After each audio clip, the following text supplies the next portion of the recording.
창세기 27장 1절에서 29절의 말씀입니다.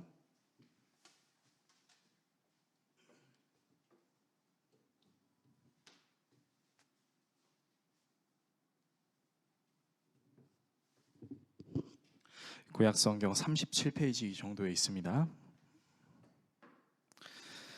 창세기 27장 1절에서 29절의 말씀 한 절씩 교독하시고 마지막 절은 같이 읽도록 하겠습니다. 이삭이 나이가 많아 눈이 어두워 잘 보지 못하더니 맏아들 에서를 불러 이르되 내 아들아 하매 그가 이르되 내가 여기 있나이다 하니 이삭이 이르되 내가 이제 늙어 어느 날 죽을는지 알지 못하니 그런즉 내 기구 곧 화살통과 활을 가지고 들에 가서 나를 위하여 사냥하여 내가 즐기는 별미를 만들어 내게로 가져와서 먹게 하여 내가 죽기 전에 내 마음껏 내게 축복하게 하라. 이삭이 그의 아들 에서에게 말할 때에 리브가가 들었더니 에서가 사냥하여 오려고 들로 나가매 리브가가 그의 아들 야곱에게 말하여 이르되 내 아버지가 내 형 에서에게 말씀하시는 것을 내가 들으니 이르시기를 나를 위하여 사냥하여 가져다가 별미를 만들어 내가 먹게 하여 죽기 전에 여호와 앞에서 내게 축복하게 하라 하셨으니 그런즉 내 아들아 내 말을 따라 내가 내게 명하는 대로 염소떼에 가서 거기서 좋은 염소 새끼 2마리를 내게로 가져오면 내가 그것으로 내 아버지를 위하여 그가 즐기시는 별미를 만들리니 내가 그것을 내 아버지께 가져다 드려서 그가 죽기 전에 내게 축복하기 위하여 잡수시게 하라. 야곱이 그 어머니 리브가에게 이르되 내 형 에서는 털이 많은 사람이요 나는 매끈매끈한 사람인즉 아버지께서 나를 만지실진데 내가 아버지의 눈에 속이는 자로 보일지라 복은 고사하고 저주를 받을까 하나이다.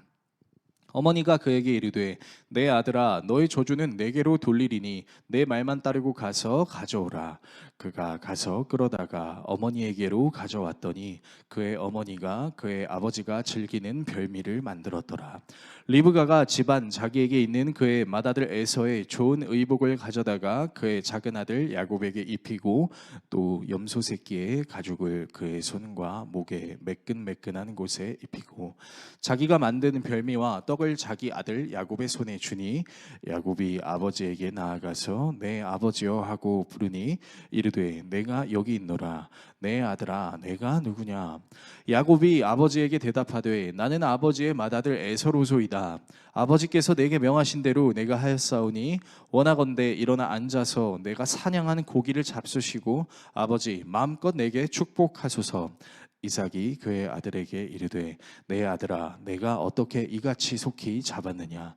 그가 이르되 아버지의 하나님 여호와께서 나로 순조롭게 만나게 하셨음이니이다. 이삭이 야곱에게 이르되 내 아들아 가까이 와라. 내가 과연 내 아들 에서인지 아닌지 내가 너를 만져보려 하노라. 야곱이 그 아버지 이삭에게 가까이 가니 이삭이 만지며 이르되 음성은 야곱의 음성이나 손은 에서의 손이로다 하며 그의 손이 형 에서의 손과 같이 털이 있으므로 분별하지 못하고 축복하였더라. 이삭이 이르되 내가 참 내 아들 에서냐. 그가 대답하되 그러하니이다. 이삭이 이르되 내게로 가져오라. 내 아들이 사냥한 고기를 먹고 내 마음껏 내게 축복하리라. 야곱이 그에게로 가져가매 그가 먹고 또 포도주를 가져가매 그가 마시고 그의 아버지 이삭이 그에게 이르되 내 아들아 가까이 와서 내게 입 맞추라. 그가 가까이 가서 그에게 입 맞추니 아버지가 그의 옷에 향취를 맡고 그에게 축복하여 이르되 내 아들의 향취는 여호와께서 복주신 밭의 향취로다. 하나님은 하늘의 이슬과 땅의 기름짐이며 풍성한 곡식과 포도주를 내게 주시기를 원하노라. 같이 읽겠습니다. 만민이 너를 섬기고 열국이 내게 굴복하리니 내가 형제들의 주가 되고 내 어머니의 아들들이 내게 굴복하며 너를 저주하는 자는 저주를 받고 너를 축복하는 자는 복을 받기를 원하노라. 아멘. 오늘 여러분과 함께 창세기 강의 35번째 시간 망각과 가장이라는 주제로 하나님의 말씀 나누도록 하겠습니다. 우리는 모두 기억이라는 것을 가지고 있습니다. 그 기억을 잘 기억할 때도 있고 잘 기억하지 못할 때도 있죠. 기억해야 될 사실에 대해서 잘 기억하지 못하는 깜빡 잊은 것을 가리켜 우리는 망각이라고 합니다.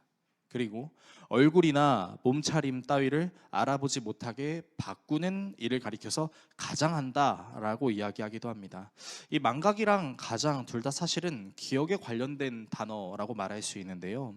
망각이라는 단어는 기억을 하지 못하는 것이라고 생각할 수 있고, 가장이라는 단어는 사실을 왜곡해서 온전히 기억하지 못하게 하는 것이라고 얘기할 수 있을 것 같습니다. 우리는 일상을 살아가면서 이 망각이라는 것을 자주 하기도 하고, 때로는 어떤 사람의 모습을, 그 행태를 대신하기 위해서 가장이라는 것도 굉장히 자주 합니다.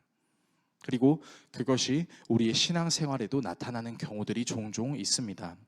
오늘 본문은 이삭이 하나님이 말씀하셨던 것을 망각한 채 자기 마음대로 에서를 축복하려고 하고, 야곱은 이런 에서의 축복을 가로채기 위해서 에서로 가장해서 이삭을 속이는 내용을 다루고 있습니다.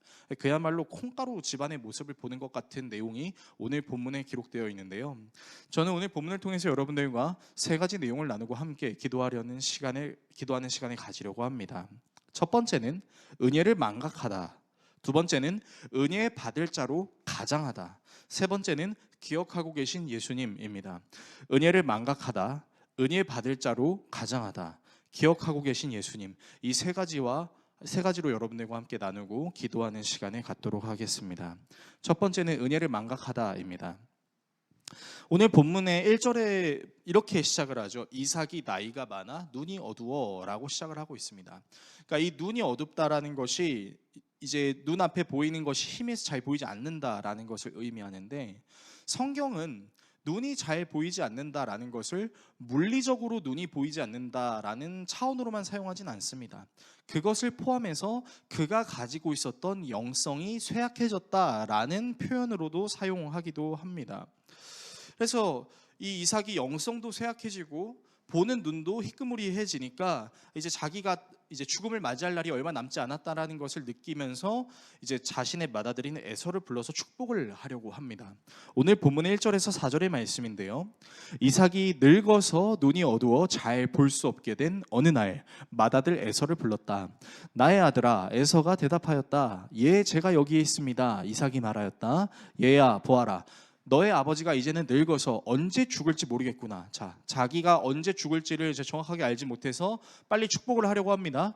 그러니 이제 너는 나를 생각해서 사냥할 때 쓰는 기구들, 곧 화살통과 활을 메고 들로 나가서 사냥을 해다가 내가 좋아하는 별미를 만들어서 나에게 가져오너라. 자, 네가 나를 위해서 맛있는 음식을 만들어주면 축복해 주겠대요. 근데 여기서 말하는 축복은 너는 잘 될 거야, 너는 건강할 거야 라는 수준의 축복이 아니라 하나님께서 주신 그 은혜를 전달한다라는 것을 의미합니다. 그러니까 굉장히 커다란 축복을 의미하는 건데, 그 커다란 축복을 자식에게 주기 위해서 그 자식이 축복을 받기에 합당한 사람인지 아닌지 검사도 안 해요. 그러니까 이삭이 영성으로도 완전히 쇠약해졌다는 걸 볼 수 있는 거죠. 네가 나를 위해서 맛있는 음식을 만들어 주면 나는 너를 축복해 줄게. 우리는 지금 이삭이 얼마나 쇠약해져 있는지를 보고 있는 거예요. 자, 그런데 지금 본문에서 이삭은 에서를 축복하려고 하고 있습니다. 그런데 우리가 계속해서 창세기를 묵상해 오면서 확실하게 알 수 있는 것은 이 에서와 야곱이 리브가의 뱃속에 있었을 때 하나님께서 이삭과 리브가에게 말씀하셨던 내용이 있었어요. 그 내용이 무엇이냐면 창세기 25장 22절에서 23절인데요. 그런데 리브가는 쌍둥이를 배웠는데 그 둘이 태안에서 서로 싸웠다. 리브가는 이렇게 괴로워서야 내가 어떻게 견디겠는가 하면서 이 일의 원인을 알아보기 위해 하나님께로 나아갔는데, 하나님께서 말씀하셨죠. 두 민족이 너의 태안에 있다. 너의 태안에 두 백성이 나뉠 것이고 한 백성이 다른 백성보다 강할 건데 형이 동생을 섬길 거야 라고 하나님께서 말씀을 하셨다라는 거예요. 그렇다는 것은 지금 이삭과 리브가가 분명하게 알 수 있는 건 쌍둥이가 리브가의 뱃속에 있는데 이 쌍둥이 중에서 형이 하나님의 축복을 받는 것이 아니라 동생이 하나님의 축복을 받는 것이야 라고 하나님께서 미리 알려주셨다라는 것이죠. 그런데 이렇게 하나님께서 미리 이삭과 리브가에게 자녀에 대한 내용을 알려주셨음에도 불구하고 이삭과 리브가는 편애했습니다. 창세기 25장 28절에 나와 있죠. 이삭은 에서가 사냥해온 고기의 맛을 들이더니 에서를 사랑하였고, 당시 에서의 모습은 이제 붉은 털이 잔뜩 나 있었고 밖에 나가서 동물들을 사냥하는 용맹함이 있었습니다. 그 사냥해서 가지고 오는 고기를 먹는 걸 되게 좋아했고, 반대로 쌍둥이 동생이었던 야곱은 되게 온순하고 바깥일을 하지 않고 집안일을 하는 사람이었죠. 그래서 이삭은 하나님께서 야곱에게 더 강한 민족이 될 것이다 라는 말씀을 하셨음에도 불구하고 자기의 취향대로, 자기가 원하는 대로 에서를 더 사랑했던 것이죠. 심지어 이 에서는 절대로 이 이삭의 가족의 남자들이 해서는 안 되는 행위까지 저지르게 됩니다. 지난주에 우리가 묵상했던 말씀의 끝부분에 이런 말씀이 있었는데, 창세기 26장 34절에서 35절이에요. 에서는 40살이 되는 해에 햇사람 부에리의 딸 유딧과 햇사람 엘론의 딸 바스맛을 아내로 삼았다. 자, 이 두 사람이 누구냐면 유대인이 아니었습니다.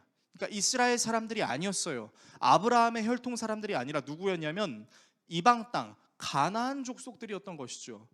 근데 이 가나안 족속의 커다란 헷 사람의 그 부에리가 담당하고 있는 그 종족과 멜론이 담당하고 있는 종족, 그 큰 두 종족의 여자들과 결혼을 한 것이죠.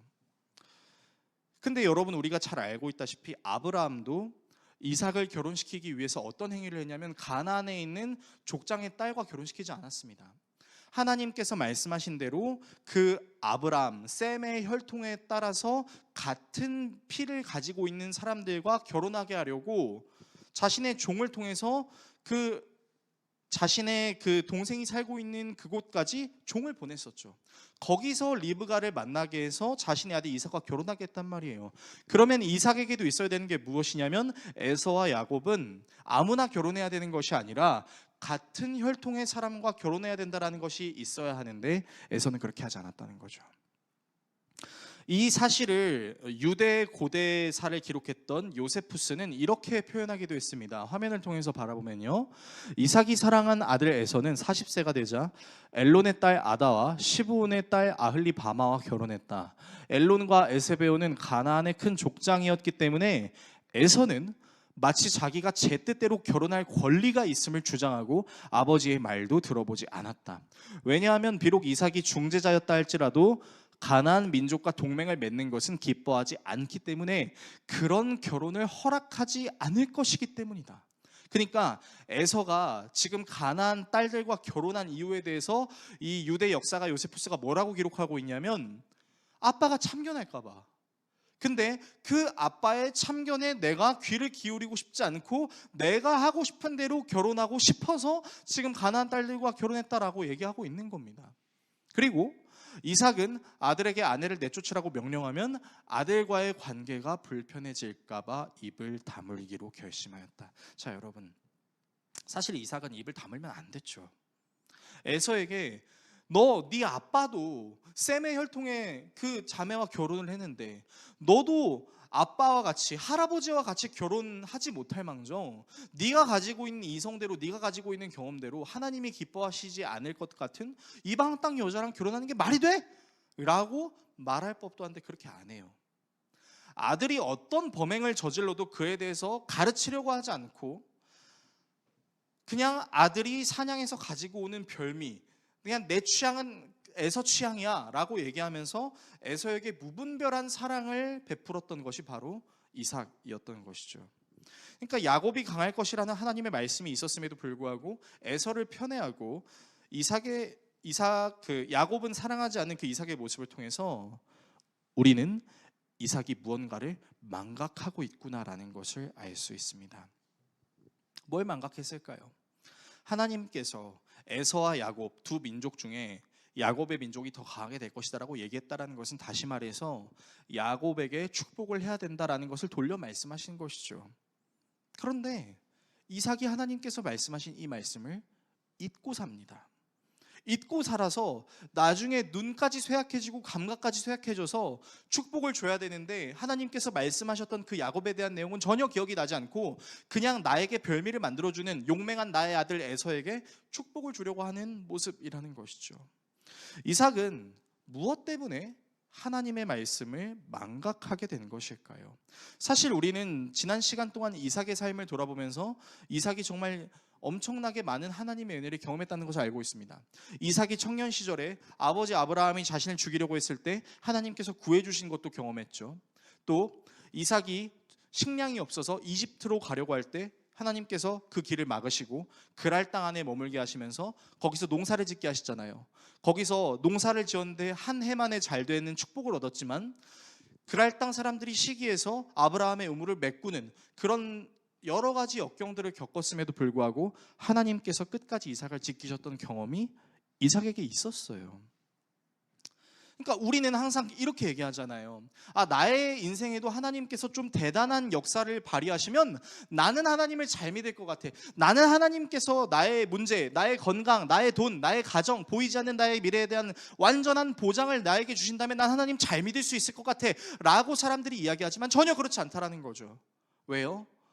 우리도 이삭과 같이 하나님께서 우리에게 주신 은혜를 망각할 수 있기 때문입니다. 그러면 이 망각이라는 것이 우리에게 도대체 왜 일어나는 것일까요? 여러분, 망각은요, 어떤 대단한 일을 경험했다고 해서 잊혀지지 않는 것이 아닙니다. 망각이 찾아오는 경우는 어떤 경우냐면, 쉽게 말씀드리면 내가 소중히 여기고 있는 그 감정과 생각을 잊어버리는 순간 망각은 찾아옵니다. 그리고 소중함을 잃어버리는 이유는 그것이 당연하게 여겨질 때 우리는 망각하게 되죠. 그래서 한 영화에서 유명한 대사가 있지 않습니까? 호의가 계속되면 권리인 줄 안다라는 말이 있는 것처럼요. 한 부부가 있었습니다. 한 부부가 이제 너무 사랑해서 이제 결혼을 했는데 결혼을 하면서 이제 서로가 좀 원하는 결혼 생활이 아니었던 것 같았어요. 그래서 이 남자가 여자에게 이혼하자라고 이야기합니다. 근데 이 여자가 남자에게 이렇게 얘기해요. 딱 한 달만 내가 당신에게 부탁하는 모든 것을 들어줬으면 좋겠어 라고 이야기합니다. 그래서 그 부탁을 들어보니까 되게 단순한 거였어요. 출근하기 전에 한번 안아주는 것, 같이 걸어가고 있을 때 손잡고 걷는 것, 하루에 한번 사랑해 라고 말하는 것이었습니다. 이 헤어지기 전에 이 한 달 동안 이 작은 조건들을 꼭 지켜달라는 아내의 말에 이혼하고 싶었던 남편이 이제 그 약속을 지키기 시작합니다. 그래서 출근하기 전에 아내를 포옹하고 아내랑 같이 걸어갈 일이 있을 때 아내의 손을 잡고 굳이 내키지 않더라도 사랑해 이렇게 얘기를 했다라는 거죠. 그런데 이 한 달이라는 시간이 지나가면서 남자가 이 여자와 했던 약속을 지키면서 점차적으로 회복하는 게 있었어요. 그게 무엇이냐면 내가 이 사람을 진짜 사랑해서 결혼하려고 했던 게 맞구나라는 생각이 이제 들기 시작하는 거예요. 그러던 중에 이제 회사에서 일을 하고 있는데 직장 동료가 와서 물어보는 거죠. 선배님, 저 결혼하려고 하는데 프로포즈 어떻게 해야 됩니까? 라고 이제 물어보는 거예요. 보통 이제 프로포즈를 못 해보신 분들은 이제 결혼 선배들의 조언을 구하려고 이제 물어보는 경우가 있는데 이제 이 남자 주인공이 얘기하려고 하는 순간 자기가 자기 아내한테 어떻게 프로포즈 했는지가 생각이 난 거예요. 어떻게 프로포즈 했을까요? 매일매일 사랑한다고 말하고 안아줄게. 이게 이 남자가 여자와 결혼하기 위해서 프로포즈 했을 때 했던 말인 거죠. 그러니까 이 남자가 이제 깜짝 놀란 거죠. 내가 사랑하는 내 아내에게 약속했던 것을 너무나 당연스레 여긴 나머지 어느 순간 그게 당연해졌고 아내가 나에게 해주는 게 당연하고 내가 아내에게 해주는 거는 당연하지 않은 것처럼 변질된 자기의 삶을 깨닫기 시작했다라는 겁니다. 그래서 그 내용을 깨닫고 아내에게 돌아갑니다. 그래서 아내와 더 사랑하고 더 행복하게 생활을 했다라는 실화의 내용이 있습니다. 여러분, 하나님과 우리의 관계도 마찬가지입니다. 우리는요 되게 이상한 신앙을 갖고 있는데 그 되게 이상한 신앙 중에 하나가 뭐냐면요, 하나님은 내 기도를 반드시 다 들어주셔야만 하나님이 돼라는 인식을 갖고 있는 겁니다. 예를 들면 이런 거예요. 제가 좀 말을 어렵게 했다라고 생각하시는 분들은 좀 쉽게 말씀드리자면, 하나님 나 이거 해주세요 해서 하나님이 그거를 안 해주면 이렇게 생각하는 거죠. 뭐야? 하나님 왜 내 기도에 응답하시지 않는 거지? 라고 생각하는 거죠. 그런데 반대로 한번 생각해 보십시오. 꼭 들어주는 것만이 하나님의 응답일까요? 아닙니다. 우리는 사랑하는 자녀들을 기를 때도 그 자녀들이 원하는 대로 다 해주는 것을 부모의 사랑이라고 이야기하지 않습니다. 때로는 그 자녀가 원하는 것을 해주는 것보다 그 자녀가 원하는 것을 해주지 않는 것이 그 자녀를 더 사랑할 수 있는 방법이라고 여기는 경우도 분명히 있습니다. 그래서 그 자녀가 아무리 원해도 그 자녀가 아무리 원하는 기도에 응답하지 않는 하나님의 모습이 아니라 그 자녀가 원하는 기도를 들어주시지 않는 것 또한 하나님의 응답이라고 믿을 수 있는 믿음이 우리에게 있어야 하는데, 우리는 언젠가부터 하나님께서 내 부족한 부분을 채워주시고 하나님께서 내 기도를 들어주시는 것이 굉장히 당연하다라고 생각하는 이상한 신앙생활을 하기 시작한다라는 것이죠. 그래서 하나님께서 하나님 나 이거 해주세요라고 기도했는데 하나님께서 그 기도를 들어주시지 않으면 마치 하나님께서 내 기도에 응답하지 않았다라고 생각하는 것. 근데 그렇게 생각하게 되는 이유가 뭐예요? 우리 마음속에 당연히 하나님께서 내 기도를 다 들어주셔야 하는 것이 아닌가라는 인식이 있기 때문인 거죠. 왜 하나님이 우리의 기도를 다 들어주셔야 되는 거죠? 막말로 우리가 하나님께서 우리에게 원하시는 것을 우리는 하루도 제대로 하지 못하는 연약한 존재인 것을 알면서도 왜 우리는 하나님께 연약한 것이 당연하고 하나님께서는 우리가 원하는 것을 다 해주는 것을 당연하게 여기며 살아가야 하는 것이죠. 만약 우리가 그렇게 생각하고 있다면 우리는 우리의 신앙을 좀 다시 돌아봐야 돼요. 만약에 그것을 당연하게 여기고 있다면 우리는 하나님께서 우리를 진짜 사랑하고 계신다는 사실을 망각한 채 하나님께서 내게 더해 주시는 것을 그저 당연한 것으로 여기는 매너리즘에 빠지게 될 수 있다라는 것입니다. 여러분, 그래서요, 저와 여러분에게 적용하자면 우리는 하나님의 은혜가 당연한 것이 아니라는 것을 항상 생각해야 됩니다. 그래서 지금까지 나를 인도하신 그 하나님의 은혜가 무엇인지를 말할 수 있어야 되고, 지금 나에게 임하시는 하나님의 은혜가 무엇인지에 대해서 기대할 수 있어야 되고, 앞으로 하나님께서 나를 인도하실 것에 대해서 그 하나님의 인도는 보이지 않지만 확실하게 내게 역사하신다는 것을 믿고 그 하나님의 계획과 은혜를 갈망하는 신앙이 저와 여러분들에게 있어야 한다는 것입니다. 그러므로 기억하십시오. 여러분, 하나님의 은혜는 당연한 것이 아니고 당연하기 때문에 우리가 망각해야 되는 것이 아닙니다. 저와 여러분들이 하나님의 은혜를 날마다 곱씹으며 살아갈 수 있는 삶을 살 수 있기를 예수 그리스도의 이름으로 축원합니다. 자, 두 번째입니다. 두 번째는 은혜 받을 자로 가장하다입니다. 자, 그래서 이제 이삭이 에서에게 네가 별미를 만들어 오면 축복해 줄게라고 말했던 걸 엄마 리브가가 다 듣고 있었어요. 그래서 이 리브가가 이제 자신의 둘째 아들 야곱에게 가서 이제 이 에서에게 줄 축복을 빼앗을 계획을 세우기 시작합니다. 그래서 이제 자신의 아들 야곱에게 엄마가 에서가 만들 별미를 준비해 줄 테니까 네가 그 별미를 들고 아빠한테 가라고 얘기를 해요. 자, 그런데 야곱은 정말 치밀한 사람입니다. 이 계획에 변수가 생길 수 있을 것이라는 것을 이야기하기 시작하는데요. 오늘 본문 11절에서 14절의 말씀입니다. 읽어드리면요. 야곱이 어머니 리브가에게 말하였다. 형 에서는 털이 많은 사람이고 나는 피부가 매끈한 사람인데 아버지께서 만져보시면 어떻게 되겠습니까? 아버지를 속인 죄로 축복은커녕 저주를 받을 것이 아닙니까? 그러니까 지금 어머니한테 따지는 거죠. 어머니의 계획은 빈틈이 있는 것 같아요. 나는 털이 매끈하고 형은 털이 많은데 이거 어떻게 해야 돼요? 빨리 보장해 주세요라고 얘기하는 거죠. 그러니까 어머니가 말합니다. 아들아, 저주는 이 어미가 받으마 내가 시키는 대로 하여라. 가서 2마리를 끌고 오너라. 자, 엄마가 대신 저주를 받겠대요. 그렇게 얘기하니까 야곱이 어떻게 해요? 그가 가서 엄마가 대신 저주를 받을게. 잘못되더라도 엄마가 책임질 테니까 넌 그냥 시키는 대로 하면 돼. 라는 확실한 보장을 들으니까 움직입니다. 저는 사실 야곱을 정말 싫어해요. 여러분, 야곱은요, 잘못되면 어머니가 대신 저주를 받게 된다라는 말을 들으면서 움직입니다. 어머니 어떻게 그렇게 말씀하세요? 다 저주를 받더라도 제가 받아야죠. 이렇게 얘기 안 해요. 오케이, 엄마가 저주 받는다고 알겠어. 그럼 엄마 말대로 행동할게요. 여러분, 폐륜이에요. 축복을 받기 위해서는 잘못된 경우가 생기더라도 어머니를 팔아서라도 축복을 받고 싶은 것이 야곱의 심정이었다는 것이죠. 자, 그래서 이 파렴치한 야곱이 에서로 가장하기 시작합니다. 자, 리브가가 에서가 만드는 그 별미를 흉내내서 만들고 염소 새끼 가죽을 야곱의 매끈한 손과 목 주변에다가 두르기 시작해요. 그래서 만반의 준비를 마치고 이제 아버지 야곱을 만나러 갑니다. 자, 근데 이제 아버지 야곱이 이제 좀 헷갈리는 거죠. 왜냐하면 목소리가 에서가 아니니까요. 목소리가 야곱인데, 근데 눈은 잘 보이지 않으니까, 또 영적으로 되게 쇠약해져 있으니까 진짜 에서가 맞는지 의심하기 시작합니다.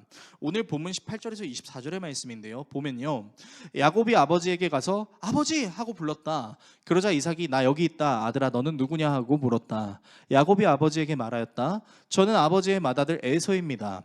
아버지께서 말씀하신 그대로 하였습니다. 이제 일어나 앉으셔서 제가 사냥하여 온 고기를 잡수시고 저에게 마음껏 축복하여 주시길 바랍니다. 자, 여기서 아빠 이삭이 이상한 것을 깨닫기 시작합니다. 그래서 물어요.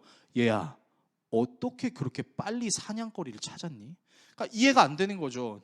에서가 사냥을 하고 그 사냥한 동물을 요리해서 아버지한테 갖다 드리는 시간이 충분히 걸릴 법도 한데 굉장히 빠른 시간에 지금 자기의 아들 에서가 왔다고 생각하니까 이상하다고 생각하는 거예요. 자, 그러니까 야곱이 대답합니다. 다음이요. 아버지께서 섬기시는 주 하나님이 일이 잘 되게 저를 도와주셨습니다. 여러분이 이 말씀이 어떻게 보이세요? 저는요, 말씀을 묵상하면서 야곱이 이제는 하나님까지 팔아먹네 라는 생각이 들어요. 이게 어떻게 하나님이 일이 잘 되게 도와주신 거예요? 이거는 엄마 리브가가 계략을 짠 거잖아요. 자기의 아들 에서가 축복받는 거 싫어가지고 둘째 아들 야곱이 축복받았으면 좋겠어서 지금 남편 이삭을 속이고 있는 거잖아요. 그런데 아들 야곱이 하나님이 도와주셨다라고 얘기해요. 이삭이 야곱에게 말하였다. 얘야, 내가 너를 좀 만져볼 수 있게 가까이 오너라. 자, 의심이 되는 거죠. 이상하다고 생각해서 네가 정말로 나의 아들 에서인지 좀 알아봐야겠다. 야곱이 아버지 이삭에게 가까이 가니 이삭이 아들을 만져보고서 중얼거렸다. 자, 그 에서의 의복을 입고 있으니까 그 의복이 두르고 있지 않은 이제 목과 손을 이제 만지기 시작하는 거예요. 자, 그런데 거기에 에서의 털처럼 느껴지는 촉감이 느껴지기 시작하는 겁니다. 그래서 이제 이삭이 이상하게 얘기해요. 목소리는 야곱의 목소리인데 손은 에서의 손이로구나. 그래서 이삭은 야곱의 두 손이 저희 형 에서의 손처럼 털이 나 있으므로 야곱인 줄 모르고 그에게 축복하여 주기로 하였다. 근데 축복하여 주기로 하면서도 다시 한번 물어봐요. 너 정말 에서 맞아? 예, 그렇습니다. 여러분, 야곱이 지금 몇 번의 거짓말을 하고 있는지 보이세요? 계속해서 거짓말을 해요. 계속해서 자기가 에서인 척하고 심지어는 하나님께서 도우셨다라는 이상한 거짓말까지 하기 시작합니다. 그러니까 지금 이 상황이 어떤 상황이냐면 축복을 받기 위해서 자신이 아닌 다른 사람의 모습으로 가장하고 있는 그 야곱의 모습을 우리가 보고 있는 거예요. 그런데 여러분, 이 모습 사실 곱씹어 보면 저나 여러분도 굉장히 자주 했던 모습 중에 하나일 수 있습니다. 무슨 말이냐면요, 저나 여러분이나 세상이나 교회로부터 인정받고 이쁨받고 싶은 마음이 있습니다. 누구나 다 그런 마음이 있죠. 그래서 우리는 인정받고 싶고 이쁨받고 싶어서 때로는 내가 아니라 상대방이 원하는 모습을 나에게 맞는 옷이 아니더라도 그것을 입으려고 애쓰는 순간들이 있습니다. 그래서 세상이 원하는 모습에 나를 갖다 맞추고 교회가 원하는 그 모습에 나를 갖다 맞추는 행위들을 종종 하게 돼요. 그러다 탈이 나게 되죠. 여기 이제 코리아 서킷에서 근무하시는 분들이 많이 계시는데 여러분 중에는 근무하면서 술을 잘 드시는 분도 계시겠지만 술을 못 먹는 사람도 있을 겁니다. 근데 그 술을 못 먹는 사람이 영업을 담당했다고 한번 생각해 볼게요. 그러면 그 사람은 영업의 한 거래처를 따내기 위해서 못 먹는 술을 계속 먹어야겠죠. 계속 먹으면서도 나는 그 술을 먹어도 괜찮아, 아무렇지 않아 하는 척하지만 그렇게 고주망태가 되도록 술을 먹고 난 다음 그 술자리에서 벗어나면 어떻게 합니까? 다 토하는 거죠. 여러분, 비단 직장의 문제뿐일까요? 교회에서도 마찬가지입니다. 여러분, 교회에서 신앙생활하면서 직분을 사모해서 또는 교회에서 훌륭한 그리스도인들이 되기 위해서 우리는 정말 우리에게 안 맞는 모습을 억지로 끼워 맞추려는 경향들이 굉장히 많습니다. 그래서 그런 사람들이 탈나는 게 뭐예요? 교회 안에서는 한없이 착해요. 아, 집사님, 전도사님, 목사님, 강도사님, 아, 권사님, 장로님 안녕하세요. 반갑습니다. 사랑합니다. 얘기해요. 그리고 나서 이 교회 밖을 나가서 운전을 하다가 옆에서 한 사람이 깜빡이도 안 켜고 들어오면 이런 하고 바로 욕도 문자가 나오는 거죠. 물론 우리가 살고 있는 이 세상에서 각자의 직급에 요구되는 행동을 해야 되는 건 지극히 당연하죠. 왜냐하면 내가 맡고 있는 대리 직분, 과장 직분, 차장 직분, 그 이상의 직분에 걸맞는 보상들을 받고 있으니까요. 거기에 걸맞는 월급들을 받으니까 그 월급이 아깝지 않기 위해서 그 직급에 해당되는 일을 해야 되는 것은 지극히 당연합니다. 하지만 그런 행동이 교회에서도 나오는 건 문제가 될 수 있는 거죠. 교회 다니는 사람들한테 인정받고 싶어서, 교회에서 말하는 직분을 받고 싶어서 자기 자신의 모습이 아닌 다른 사람의 모습으로 신앙생활한 채, 다른 사람의 모습으로 살아가는 거, 그거 하나님께서 기뻐하시지 않는 일입니다. 저희 어머니가 이제 한 큰 교회에서 굉장히 이제 평신도지만 사역을 되게 많이 하던 시절이 있었어요. 그러니까 저랑 제 동생은 사실은 어머니께서 이렇게 살갑게 저희를 길러주신 적이 별로 없었습니다. 왜냐하면 항상 어머니는 뭔 때문인지 모르겠지만 교회 일 때문에 바쁘셨어요. 그러니까 어머니한테 저녁 한 끼 좀 제대로 해달라고 말하지도 못하는 경우들이 종종 있었어요. 그러니까 이제 저랑 제 동생이 좀 화가 나기 시작하는 겁니다. 아니, 교회 일은 그렇게 열심히 하면서 우리 밥 한 끼도 제대로 못 해주는 엄마가 맞아? 이렇게 생각을 하기 시작하는 거죠. 그래서 이제 어머니가 그냥 또 식탁에다가 용돈을 올려놓고 그냥 가려고 하니까 이제 제 동생이 짜증을 내기 시작하는 겁니다.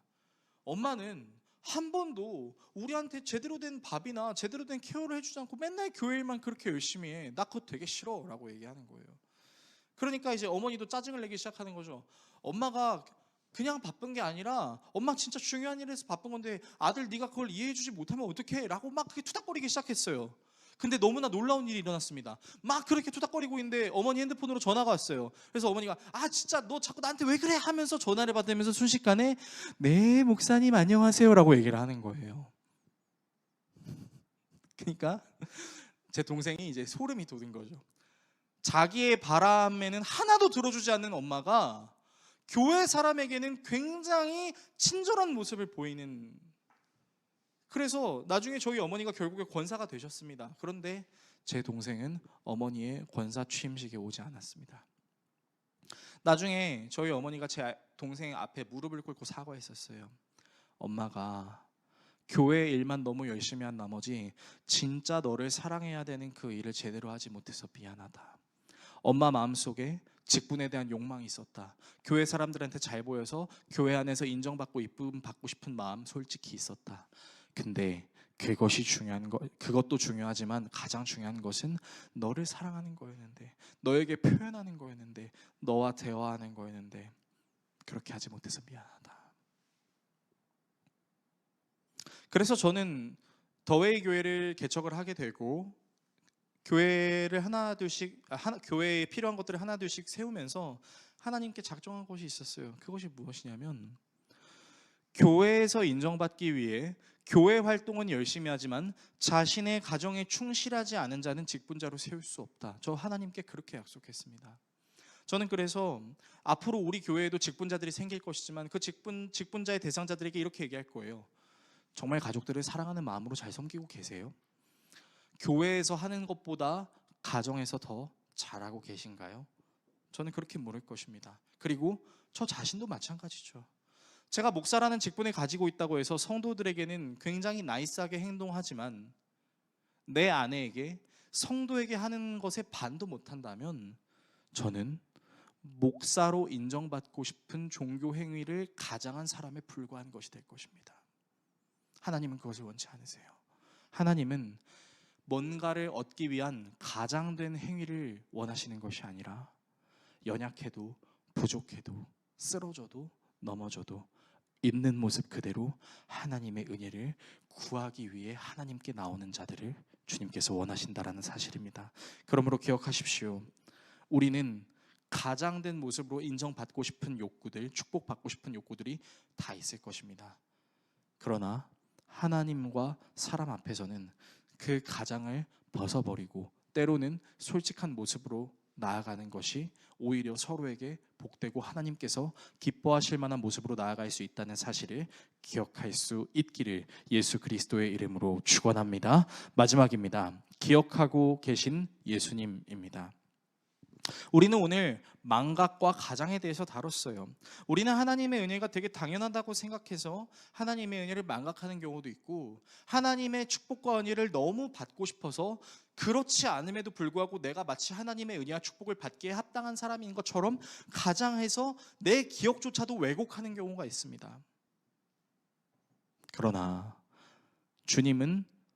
우리는 주님을 잊을 수 있어도 주님께서는 우리를 단 한 번도 잊으신 적이 없으세요. 여러분, 우리는 종종 하나님께 약속해요. 하나님, 제가 하나님께서 기뻐하실 만한 더 좋은 신앙생활을 하기 위해서 이렇게 좀 해보겠습니다. 여러분들 2023년 초에 신앙을 가지고 계신 분들은 하나님께 다 그렇게 작정하셨을 겁니다. 그런데 어떠세요? 그 작정대로 다 지키셨나요? 솔직히 말씀드릴게요. 저는 3분의 1밖에 못 지켰습니다. 3분의 2는 주님 내년에 지켜보도록 할게요 얘기하지만, 솔직하게 내년에도 그 3분의 1을 다 지킬지는 사실 미지수입니다. 저는 그렇게 연약한 사람입니다. 여러분은 어떠십니까? 다 지켰다면 대단하다고 정말 칭찬드리고 싶습니다. 하지만 혹시 저와 같은 분이 계시다면 한번 생각해 보세요. 내가 하나님의 은혜를 망각하진 않았는지. 그러나 하나님께서는 약속하신 것을 한 번도 잊으신 적이 없으셨습니다. 레위기 26장 42절에서 44절의 말씀이에요. 우리 같이 한번 읽어봤으면 좋겠습니다. 나는 야곱과 맺은 언약과 이삭과 맺은 언약과 아브라함과 맺은 언약을 기억하고 또 그 땅도 기억하겠다. 비록 그들이 죄값을 치르고 있더라도 그들이 원수의 땅에 잡혀가 있는 동안에 나는 절대로 그들을 버리지 않겠다. 미워하지도 않고 멸망시키지도 않겠다. 그래서 그들과 세운 나의 언약을 깨뜨리지 않겠다. 내가 주 그들의 하나님이기 때문이다. 여러분, 하나님께서 이미 구약 시대 때 이렇게 약속하셨다는 거죠. 나는 너희들과 한 약속을 반드시 지킬 거야. 심지어 너희들이 나와 한 약속을 지키지 않아서 너희들이 나를 버리는 한이 있더라도 나는 절대로 너희를 버리지 않을 거야. 미워하지도 않고 멸망시키지도 않을 거야. 너희들에게 약속한 내 언약을 깨뜨리지 않을 거야. 여러분, 우리의 하나님은요, 한 번도 우리를 잊으시지 않았고 우리에게 하신 약속을 한 번도 지키시지 않은 적이 없었다라고 말씀하시는 것이죠. 그래서 그 하나님께서 이 약속을 지키시기 위해서 우리에게 자신의 아들 예수 그리스도를 보내셨습니다. 그리고 그 예수 그리스도는 우리를 있는 모습 그대로 만나주셨어요. 우리에게 나를 만나기 위해선 이런 능력이 있어야 되고 이런 배경이 있어야 되고 이런 환경이 있어야 되라고 예수님께서 말씀하시지 않았다는 거죠. 오히려 우리에게 있는 연약함과 우리에게 있는 질병과 우리에게 있는 더러움이 있다 할지라도 그런 우리에게 친히 다가와서 만지지 말아야 될 사람조차도 직접 만지시면서 그들을 치료하셨습니다. 누가복음 5장 12절에서 13절의 말씀이죠. 제가 읽어드리면요, 예수께서 어떤 동네에 계실 때 온몸에 나병이 든 사람이 찾아왔다. 자, 이 나병이 든 사람은요, 율법에 근거하면 사람들이 자기에게 다가오면 이렇게 외쳐야 돼요. 부정하다! 부정하다! 무슨 말이냐? 나에게 가까이 오지 말라는 얘기입니다. 심지어 그걸 스스로 말해야 돼요. 얼마나 처량하고 불쌍한 삶입니까? 그래서 그 사람이 예수님을 봤어요. 그래서 예수님을 봐서 거리를 두고 얼굴을 땅에 대고 엎드려 간청하죠. 주님께서 하고자 하신다면 저를 깨끗하게 해주실 수 있다라고 저는 믿습니다. 근데 예수님께서 어떻게 하세요? 부정하다, 부정하다 외쳐야 되는 그 사람에게 직접 가서 손을 내밀어서 만지십니다. 그렇게 해주마, 깨끗하게 되어라 라고 말씀하시니 곧 나병이 그에게서 떠나갔다. 여러분, 하나님은요, 우리에게 하신 약속을 한 번도 잊으신 적이 없고 늘 눈동자 같은 모습으로 우리를 감찰하시고요, 그 약속을 완전히 이루시기 위해 우리에게 예수 그리스도를 보내주셨는데 그 예수 그리스도는 우리에게 뭔가를 요구하지 않았다라는 거예요. 야, 너 그리스도인이라면 좀 이래야 되지 않아? 너 그리스도인이라면 좀 이렇게 살아야 되는 거 아니야? 라고 예수님께서 말씀하시는 것이 아니라 더럽고 추악하고 사람들이 함부로 가까이 가지 못하는 그 사람에게 있는 모습 그대로 예수님께서는 다가가셔서 만지셨다라는 겁니다. 이 예수님의 사랑을 가리켜서 히브리서 성경 기자는 굉장히 놀라운 표현을 합니다. 어떤 표현을 하냐면 우리 모두가 장자라는 표현을 합니다. 에서와 야곱이 장자의 축복을 얻기 위해서 투쟁했죠. 근데 이제 우리는 그렇게 할 필요가 없는 거예요. 예수 그리스도를 믿는 우리 모두는 장자이기 때문이죠. 우리 저 말씀을 같이 한번 읽어보겠습니다. 여러분은 축하 행사에 모인 수많은 천사들과 하늘에 등록된 장자들의 집회와 만민의 심판자이신 하나님과 완전하게 된 의인의 영들과 새 언약의 중재자이신 예수와 그가 뿌리신 피 앞에 나아왔습니다. 여러분, 그래서요, 예수를 믿는 저와 여러분은요, 에서와 야곱이 장자의 축복을 얻기 위해서 서로를 속이고 죽이고 하려는 그 행위를 할 필요가 없다라는 거예요. 교회에서 내가 더 직분을 받기 위해 잘났고 나 정도는 돼야 진정한 그리스도인이지라고 말할 필요가 없이 예수 그리스도를 구주로 살아계신 하나님의 아들로 믿는 모든 자들에게 남자나 여자나 직분자나 관련 없이 모두가 하나님의 장자가 되는 축복을 주셨다라는 것입니다. 그래서 우리에게 중요한 것은 하나님, 제가 이렇게 할 테니까 하나님 저한테 이런 복 주세요라는 게 아니라 이런 나의 나약한 모습이다 할지라도 이런 나를 하나님께서 사랑하실 줄 제가 믿나이다라는 마음으로 있는 모습 그대로 감추지 말고 가장하지 말고 하나님 앞에 내 모습을 그대로 드러내는 것입니다. 사랑하는 성도 여러분, 저와 여러분은 오늘도 내일도 망각할 수 있고 가장하려고 하는 마음이 생길 수도 있습니다. 그러나 우리에게 망각이 찾아오는 것 같은 느낌이 다가올 때 하나님은 한 번도 나를 잊지 않았고 언제나 나를 기억하시고 약속하신 대로 이루신다라는 것을 묵상하는 마음으로 사시기를 축복합니다. 그리고 그와 더불어 그 예수님께서 있는 모습 그대로의 우리를 사랑하셨듯 가장된 모습으로 하나님께 그런 척하는 종교 행위로부터 벗어나서 직분과 행위와 모든 것을 초월하여 있는 모습 그대로 나를 사랑하시는 하나님께 정직하고 신실한 모습으로 나아가 연약한 우리에게 강함으로 역사하시는 주님을 경험하심으로 여러분들의 인생이 하나님의 다스리심으로 가득 채워지는 놀라운 인생 되시기를 예수 그리스도의 이름으로 축원합니다.